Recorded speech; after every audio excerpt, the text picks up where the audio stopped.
Hello everyone, welcome back to Venus vibes tarot. मेरा नाम गरिमा है और मैं एक इंट्यूटिव टैरो रीडर हूँ। तो आज हम करने वाले हैं एक छोटा सा reading about your self care messages. तो सेल्फ केयर या सेल्फ लव आप किसी भी तरह से इस रीडिंग को देख सकते हैं। इस समय आपको सेल्फ लव या सेल्फ केयर के लिए क्या करना चाहिए, इसके ऊपर होगा ये रीडिंग। लेकिन मैं ये भी बताना चाहती हूँ कि ये रीडिंग टाइमलेस है, तो आपको कभी भी सेल्फ केयर या सेल्फ लव के बारे में कुछ भी डिवाइन गाइडेंस की ज़रूरत हो, आप इस रीडिंग को सुन सकते हैं।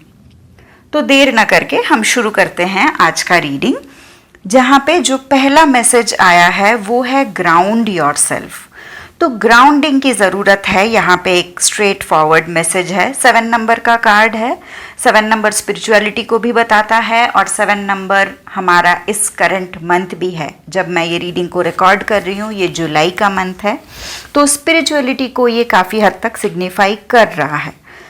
तो जहाँ कहीं ग्राउंडिंग की बात आती है, देखिए हमारा जो अभी का लाइफस्टाइल है उसमें ना हमको नेचर के साथ कनेक्ट करने के लिए बिल्कुल समय नहीं मिलता है। हम लोग मोस्टली पूरा वीक अपने काम में इतना बिजी रहते हैं कि हमको हमारे अपने बारे में सोचने का भी टाइम नहीं मिलता है। लेकिन हमारा जो बॉडी है उसको ग्राउंडिंग की बहुत ज़रूरत होती है। हमारे जो लोअर चक्रास है उनको ग्राउंडिंग की बहुत ज़रूरत होती है। तो the first thing that you should do immediately अपना सेल्फ केयर के लिए वो है खुद को ग्राउंड करना। और ये आप कैसे कर सकते हैं? जो पहला और सबसे असरदार तरीका है इसका, वो है स्पेंडिंग टाइम इन नेचर। आप नेचर में टाइम स्पेंड कर सकते हैं। आप ना नंगे पैर घास पे चल सकते हैं। अगर आप बेयर फुट चलेंगे ना घास के ऊपर या फिर सैंड के ऊपर, तो ये ना बहुत अच्छे से ग्राउंडिंग करने में मदद करता है हमारे बॉडी को।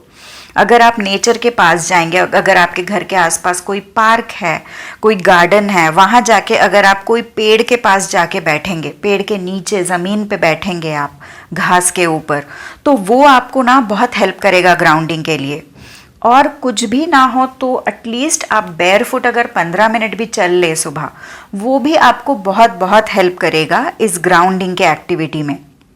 इसके अलावा आप योगा कर सकते हैं, ताई ची कर सकते हैं। और ये सारे चीज़ें जब आप नेचर में करते हैं ना, मुझे पता है हमारा लाइफस्टाइल ऐसा है कि हम लोग मोस्टली या तो ऑफिस में रहते हैं या तो घर पे रहते हैं, नेचर के साथ टाइम स्पेंड करने का हमको मौका भी नहीं मिलता है।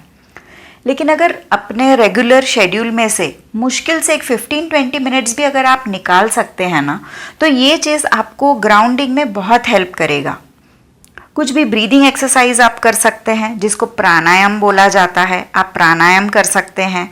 आप मून साइकिल के हिसाब से अगर चलेंगे तो वो भी आपको हेल्प करेगा।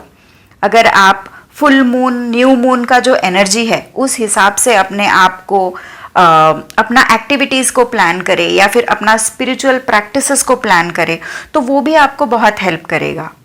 तो पहला मैसेज, ग्राउंड योरसेल्फ। मतलब फर्स्ट स्टेप जो मैं आपको बोल रही हूँ, अगर आपको कुछ भी नहीं सूझ रहा है अभी के लिए, एटलीस्ट आप सुबह उठ के कोई पार्क में चले जाइए, कोई ट्री के नीचे खड़े हो जाइए या फिर बैठ जाइए, नंगे पैर घास पे चल लीजिए 15-20 मिनट, उसमें भी आपको बहुत हेल्प मिल जाएगा। नेचर वॉक आप कर सकते हैं, क्योंकि जब आप खुले हवा में पेड़ पौधों के बीच में वॉकिंग करते हैं तो वो भी आपको बहुत हेल्प करता है ये एक्टिविटी को सिद्ध करने में। सेकेंड मैसेज अगेन 16 नंबर का कार्ड है, which also adds up to 7, spirituality का नंबर। Make an altar. तो आपको बोला जा रहा है कि आपके घर में जहाँ पे आप रहते हैं अभी, वहाँ पे कोई एक कॉर्नर में, प्रेफरेबली मैं रिकमेंड करूँगी नॉर्थ ईस्ट, क्योंकि वो एक स्पिरिचुअल कॉर्नर होता है, ईशान कोण जिसको हम बोलते हैं। वहाँ पे आप अपना एक ऑल्टर बनाइए। आप अगर आपके घर पे मंदिर है तो इट इज़ ऑलरेडी देयर। आप उसी मंदिर को थोड़ा अच्छे से सजा के, उसको साफ सफाई करके वहाँ पे अपने लिए एक कॉर्नर बना सकते हैं, जहाँ पे आप दिन में एटलीस्ट 10-15 मिनट स्पेंड करेंगे। आपको अगर कुछ भी मंत्र नहीं आता, जाप नहीं आता, अगर कुछ भी नहीं आता, आप सिर्फ वहाँ पे आंख बंद करके एक 15 मिनट्स के लिए बैठ जाइए। आप कोशिश कीजिए वो एनर्जी को थोड़ा अब्जॉर्ब करने का। अगर आपके घर में आप प्राइमरीली आप ही पूजा पाठ नहीं करते हैं, कोई और पूजा पाठ करते हैं, तो इसका मतलब एक ऑपरेशनल मंदिर तो ज़रूर होगा आपके घर पे। आप वहीं पे जाके बैठ जाइए, आप वहीं पे आंख बंद करके 15 मिनट साइलेंट सिटिंग कीजिए। इससे क्या होगा ना, जो स्पिरिचुअल एनर्जी है वो आपके अंदर आना शुरू हो जाएगा। एक ऑल्टर जो होता है ना, जहाँ पे हम लोग पूजा पाठ करते हैं या फिर जहाँ पे हम लोग कुछ स्पिरिचुअल प्रैक्टिसेस करते हैं, जैसे कि मेडिटेशन हो गया, प्राणायाम हो गया, हम कुछ भी करते हैं, उस जगह का एक एनर्जी होता है। वो जगह पे अगर आप जाएंगे ना, तो आप अगर बहुत ज़्यादा एग्जॉस्टेड भी हैं, आप अगर बहुत ज़्यादा टायर्ड भी हैं, तो भी उस जगह का एनर्जी आपको अपलिफ्ट करेगा।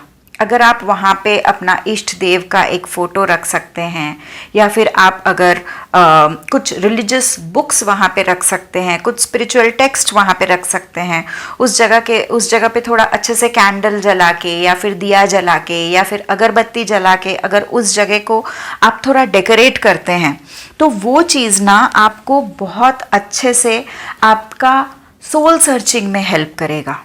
जब आप अपने ऑल्टर को ब्यूटीफाई करेंगे, वो आपके माइंड को भी क्लियर करेगा। अगर आप सिंपली ऑल्टर की साफ सफाई भी कर रहे हैं ना, वो भी आपके दिमाग का क्लटर को क्लीन करने में आपको हेल्प करेगा। तो अगर आपके पास ऑलरेडी है एक ऑल्टर या फिर मंदिर या फिर कोई स्पिरिचुअल प्लेस, आप कोशिश कीजिए उस जगह की साफ सफाई करके वहाँ पे एक नयापन लाने का।